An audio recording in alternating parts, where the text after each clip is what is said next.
So folks, I just have this newfound love of blabbing. Like, I just can't stop talking. I just want to like blab all day long. And I think people want to blab too. Because we want nothing more than to come to a common understanding of what we believe and who we are. And the more you blab, the more you share about yourself, and the more people can get to know you, the more you open up, the more you get to be known by others, then you have what is called unity. And that is pleasure. Like, I just consider how the Trinity is like perfect in knowledge with everyone and perfect in knowledge with each other. It's like, well, for us humans, we gotta blab a lot in order to get everything that's in here out there. So that it can get in here, and in here, and in here. And, but I just can't stop blabbing. It's like my new joy. I'm like, I just can't stop talking. I just can't stop like speaking words and sharing things with people. I'm just like, I just want to blab all day long. And be like, how's it going? Let's start blabbing. And not stop blabbing until we've like blabbed everything there is to blab. Seriously. It's like the unity of mankind hinges on this concept known as words. It's just, there's nothing more important to us than our words. And that's why I believe that I've been led to solve the words of the English language mathematically, you know, as God's way of saying, you know, words belong to me. They are the mechanism I've ordained wherewith you people have love with each other down there. You know? And so when you talk all day long, like I'm thinking I need to be one of those talk show hosts. Like I need to be like a Dr. Phil or something. Like I'm serious, folks. My idea now, I've changed like since I was younger, like or just God doing things in my life. I don't know. I'm just like, I just feel like I could talk to people about their problems all day long. I'd be like, let's just sit here in these couch seats and let's talk about you. And we'll just have, you know, like the whole like audience, you know, like a classic, you know, TV audience where people are always slightly leaned forward, you know, with these very interested looks on their faces, you know, and we'll just be sitting there in our leather armchairs just talking about relationships and, you know, sipping our water once in a while and just being like, you know, keep blabbing, honey. Just keep blabbing. Get it out, you know. It's just being like, it's just the talk show. I mean, we have shows for this. That's how much we love talking. It's like, all we have to do is sit a bunch of humans on a stage and start blabbing, and everyone's tuning in and just like, man, I'm loving this. Just keep talking, y'all. I just want to hear people talk. I mean, it just brings therapy to myself. I just like, if there's one thing people love doing all day long, it's using words. It's blabbing. Now, like, women are just out of control on this, and good for them. I'm like, thank God we got some people on this planet that just love spewing words. Now, no, just keep going. I was going to say there is a time and a place to be quiet, and truly there is. But as far as interpersonal communication, okay, just let it roll. But seriously, it's like all we do all day long is talk. Have you stopped and thought about that? All we do as human beings on this planet, from the day that we're born to the day we sail into glory, is talk. We use words. That's all we do. And then we walk around, you know, and we run into some other people that we use words with, but man, you just feel like you can't stop blabbing. You can't stop blabbing. You want to communicate truth with people. You want to, what is it inside of us? What is it inside of us? We want to be united with each other. That is the God nature inside of us. I've never stopped saying this, folks. We are all made in the image of God. Okay? Even people who are not yet confessing the Lordship of Jesus Christ as they should. Okay?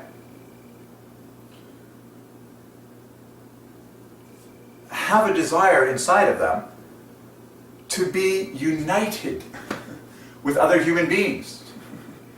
It's like that's why we talk to each other. We crave understanding. We crave unity. We crave togetherness. We crave relationship. It's all about relationships because God is a relationship. God is three persons. Like, you know, before any of the created stuff existed, as far as we know, God was three persons, you know, all by themselves, just happy as can be.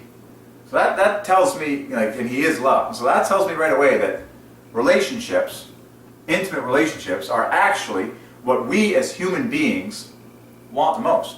Because that's what existed even before the universe, as we know it. And that existed before the stars. That existed before sports, and cars, and trucks, and careers, and activities, and, you know, kids, and all this stuff.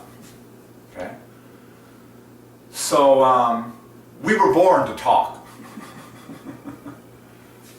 We were born to talk. And,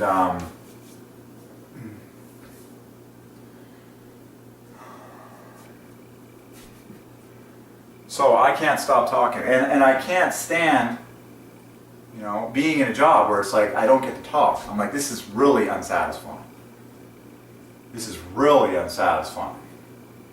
I'm like, I want to talk with you so that I can get to know you. This is a common thing, folks. If someone is at war with God, if someone is in active rebellion against God by not confessing the Lordship of Jesus Christ, they are out of sync with God. There is discord in their life. And they will have a hard time feeling comfortable talking with people on a deep level. Okay? Because there is war in their soul. There is war with God. And what you see in people like this is a quickness to jump to rules and just saying, oh, just do what you're told. Just do this.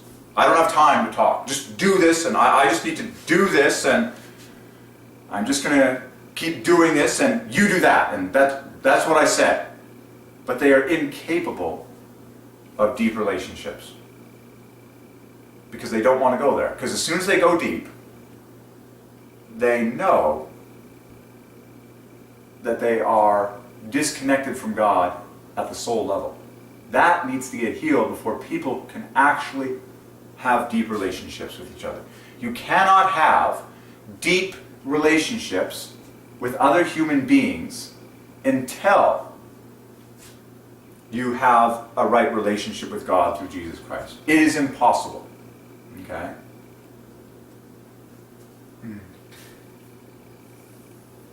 And it's not going to be blessed. I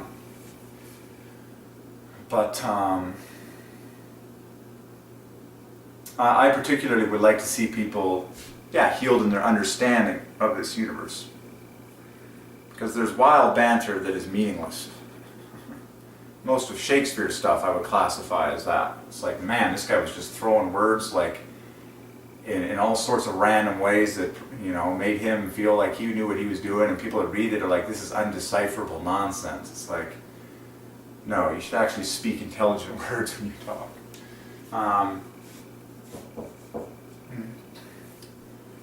But seriously, I really do think, especially in this Western culture, I really do think people are crying out to actually get together, like, and spend an entire weekend just settling this whole issue once and for all of who we are and what we believe.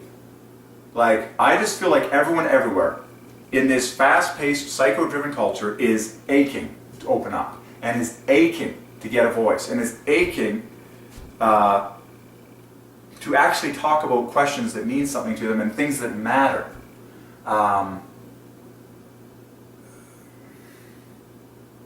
It's quite silly, most of the jobs we do. It's quite silly, you know, the money games that get played. And people want an understanding of God. So I probably belong in a place of deep thought, Christian circles, church, you know. Jesus went into the synagogues and spoke on the Sabbaths, places of learning, places where people learn about God. I honestly don't find a whole lot of satisfaction or interest in physical work, like physical labor. I'm like, all right, if we have to do this, let's get it done fast and get it done cooperatively, and then let's do something enjoyable. Like, let's have a meaningful, intelligent discussion. Have you noticed that someone who is far from God has a very difficult time receiving new knowledge about God? Okay? They can't handle it. Someone who is close to God and is very mature is always willing to recognize that, God might be raising up someone here that actually does have something to say about himself that I currently don't know. You know, far better to listen first for a long time than making a premature judgment about someone. I seriously should be like a Dr. Phil show or something. Where we just invite anyone on and we just start talking about their relationships, we just start talking about, you know, their problems in life, start sharing their life story, and, you know, we bring counsel and just start talking with people. I feel in particular in this generation where men are really sucking wind as far as their closeness to God and personal prayer lives, and so many demonic idols that men are like chasing these days rather than God. I think women are really crying out for someone that knows how to listen and actually has the mind of God in order to understand another human being and show sympathy and like pursue this concept of intimate relationship, which is a direct result of conversation time. I'm convinced, folks. It's funny, my brother Jay and I were talking. He had a friend come here from Africa and experience this culture. And he said, man, all you people do over here is work. He said, it's a culture of work in Western Canada. That's all people do. They work. I gotta go to work. Sorry, I gotta work. I gotta work. I got a shift. I gotta get up early to go to work tomorrow. See, I don't have time to, I gotta work, man. That's, you know, and people don't even know how to talk to each other. We know how to move things around, I guess, but we don't know how to talk to each other. We don't know how to talk to God. We don't know how to open up and pursue the deep questions of the universe. Because we're working. Anyways.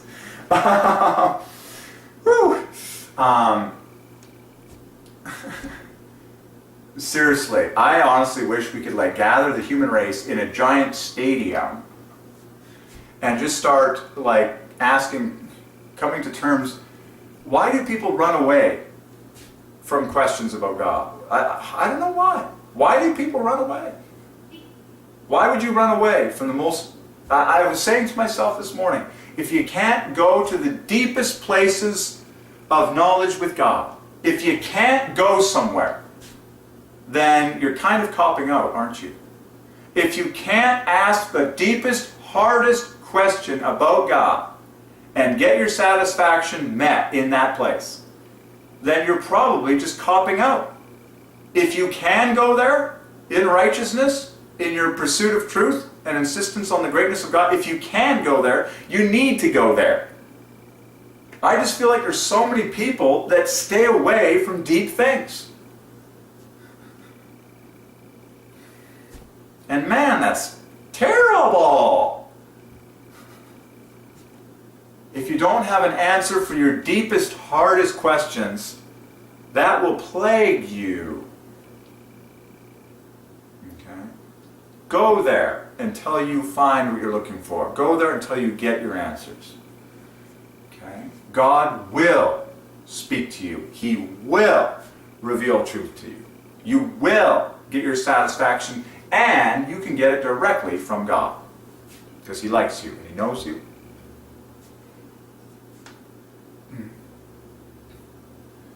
the more people on this planet that know about God and are closer to God, the happier everything is. And the more blessed everything is. I just want to make a comment about physical beauty. Adam and Eve were physically flawless in the Garden of Eden. And human beings back then were actually better looking than they are today, in general. Okay? But, you know, God is sovereign, and the blessing of God in Christ redeems the human condition. Okay?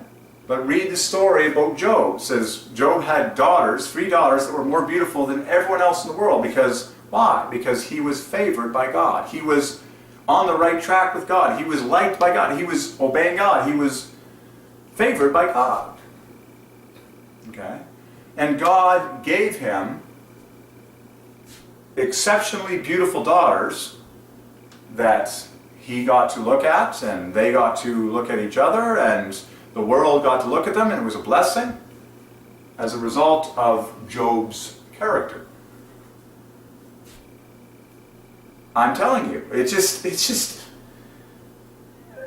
the more people are pleasing God in their all-out worship of Him, the more physical beauty there actually is on this planet.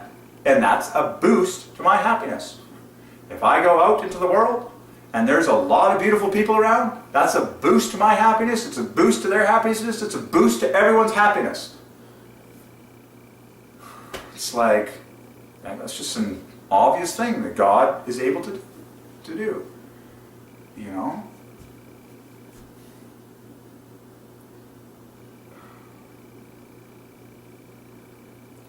The fact that God is able to do anything should really motivate us to ask Him for things that are crazy.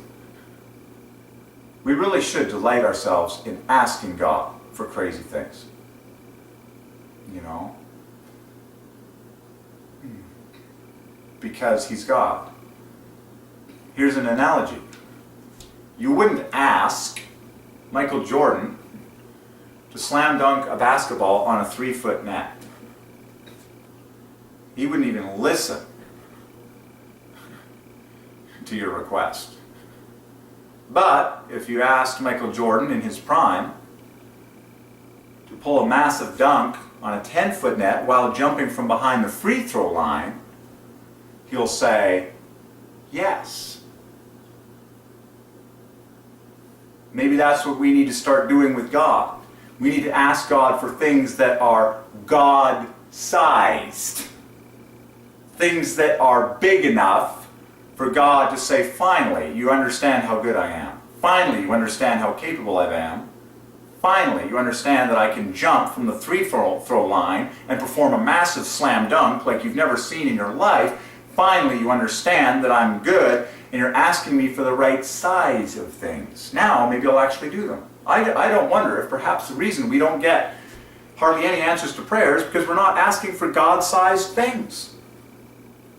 We're pretending that God is some kind of like hiring manager.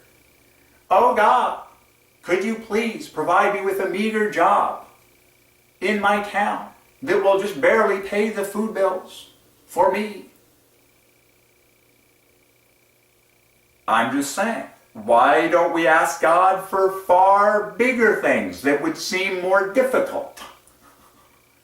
Bigger, grander. You know, God-sized, that are clearly God's stories.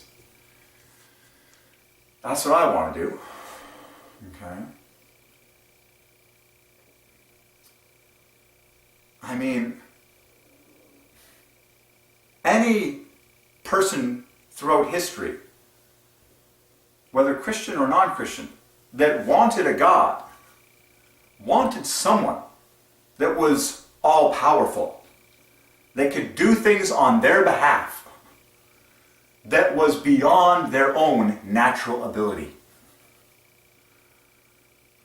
Okay? Well, if God is your God, then maybe you should ask Him for things.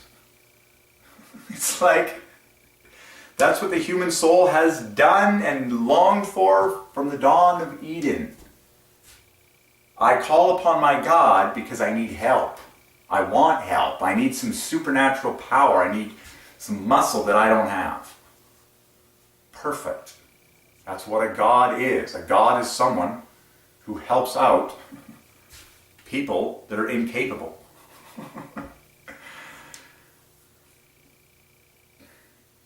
But apparently, we need to ask him for the help.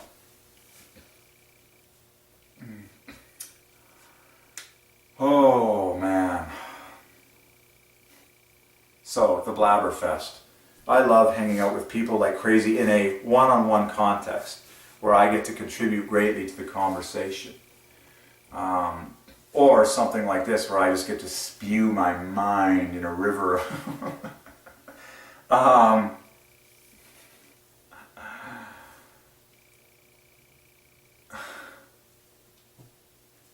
But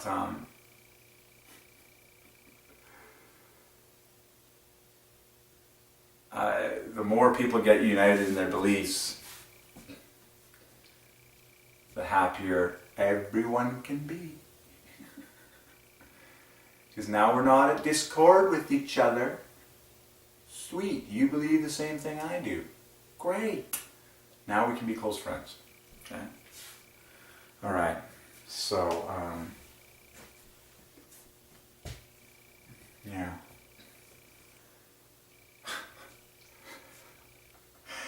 I gotta preach on high school for a bit, folks. Honestly, sometimes I say to myself, I feel like the entire world all goes back to high school. Everything goes back to high school. I'm like, the way I see humans behaving now in older age is the same way they behaved in high school.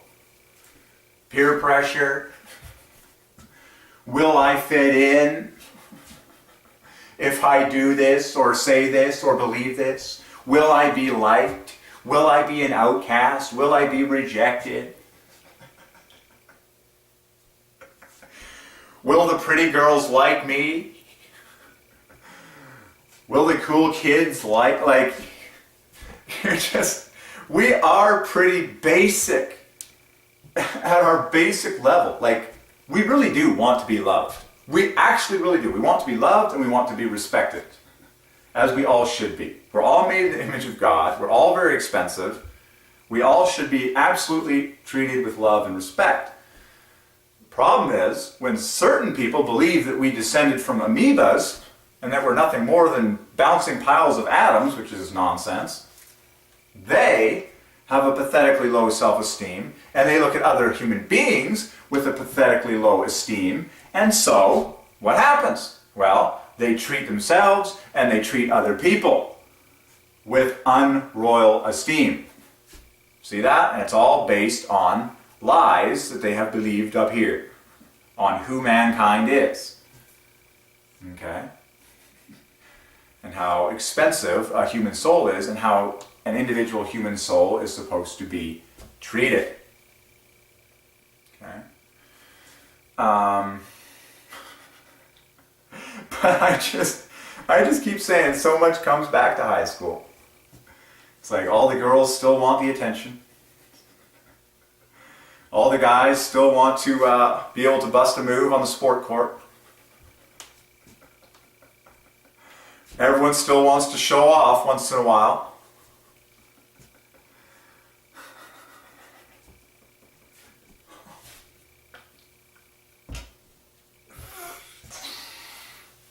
I honestly wish more people were like they were in high school than they are when they're growing up, because I'm like, man,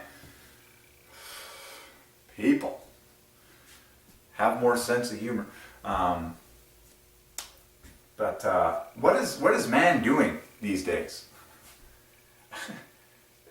You need to have a higher purpose. I think people are at a loss for what to really do with themselves. It's like, laughter is a huge one for me. I love to bring people laughter, and I love to create laughter, and it's something I naturally do whenever I'm socializing with people in general. I just instinctively say things that make people laugh. And I honestly, naturally turn away from environments and things that are just overly serious and real downers in their nature. I'm just like, I really don't feel like being here. I really don't feel like meditating on this junk. I really don't feel like listening to the ultra serious, like egotistical outlets of certain musicians. I'm like, this is too unenjoyable. I'm like, this is not making me laugh.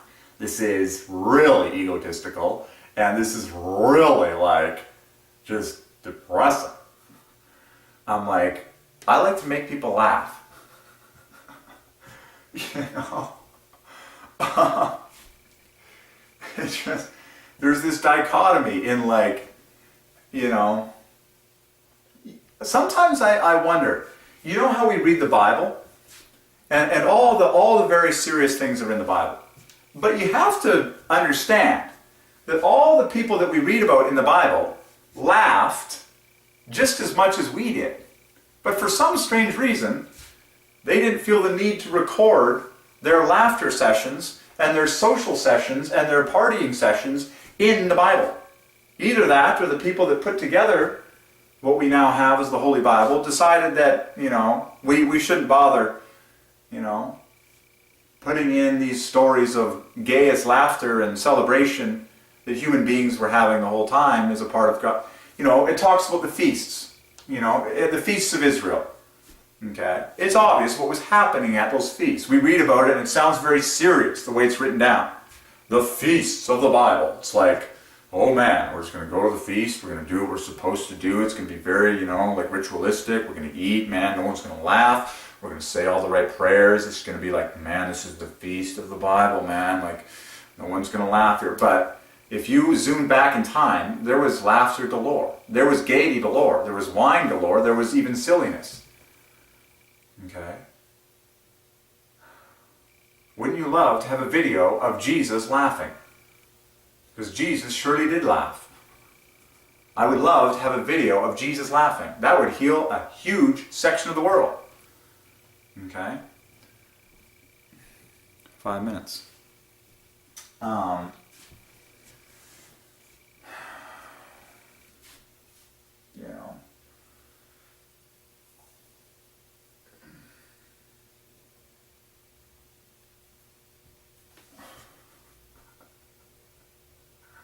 Then there's work. Oh joy! Don't we just all love work? We would enjoy work way more if work made sense. Work that makes sense involves getting a task done. Not standing, you know. There's a lot of hourly jobs that should be converted into task completion jobs. Just for the sake of non-boredom and motivation. It's like, all right guys, here's what we need to get done. We need to move these items from here to here at this set time every day is when they arrive, and then it's up to you as to how fast you get these items moved on a daily basis, and you know, we'll pay you a fair wage for what you accomplish daily in doing this. But if you get it done fast, you can go home earlier. Now that's motivation. Now that's a fun job. You've just made the job 10 times as fun as booking the employees for a 4-hour shift that they don't even need to accomplish the task. There's no reward for energy. There's no reward for fast thinking. There's no reward for teamwork. There's no reward for getting the task done. You've just killed all the joy of the job because now, oh great, I just gotta, well, you know, there's no point in me, you know, being intuitive or, you know, being cool in my thinking about how to get this done faster. I'm here for 4 hours anyway, so I might as well just like move this stuff slowly and be bored out of my skull, and it's just dumb. It's like, no, why don't you just say, okay, pay them by the task. You know, really good managers would be that way. Man, I just wish the whole world would get fixed. Like, if people would treat, Jesus said it this simply, treat others the way you would like to be treated. It's like, would you like to get off work early and go home to your family or your friends? Yeah. Would you like to get paid generously if that was you down there? Yeah. Would you like to have a boss that's hilarious and fun and trusts you and like says, dude, if you get this task done daily in whatever way you can, I'm going to give you this much money, it's a generous payment, and you can go home early. The young people would never leave. And they would be stinking happy, and they'd be like, man, I'm doing this. And that guy's business model would prosper and flourish. I think people are scared of the blessing of God. I think people are addicted to poverty. They're addicted to a low level of intelligence, a low level of efficiency in whatever it is that they do. They're addicted to a low level of happiness. They're addicted to a low level of laughter. They're addicted to gossip on the job. They're addicted to complaining. They're addicted to being slow. They're addicted to wasting their time. They're addicted to paperwork that actually isn't necessary. What would happen if the entire society got baptized in the Holy Ghost and all of these unhealthy, inefficient addictions just got chucked out the window? Other people are addicted to stinginess. They can't be generous. They don't even know how to give generous to someone else to make that person happy. And then the other person just feels like, man, that person's stingy. It's like, you gotta get set free. The more people that are free to share, the more people actually have friends and actually trust each other and actually like enjoy each other and actually enjoy more of the other things that you have. It's like friends on the block. I'm telling you, it all goes back to elementary school, folks. Were you one of those friends on the block that always had the kids over and shared your toys and said, you can use my Super Nintendo anytime you want, Harry? You can use my bike anytime you want, Harry? Were you that way in elementary school? If you were, that's the way you are today. And the kids liked you, and kids actually shared toys back then. And when one kid on the block got a new toy, he invited all the other kids over, said, here, you can try it anytime you want. People get old and all self-entitled and retardedly devoid of friends, and they sit at home, having collected whatever junk they can get from their one paycheck, and there's no sharing going on.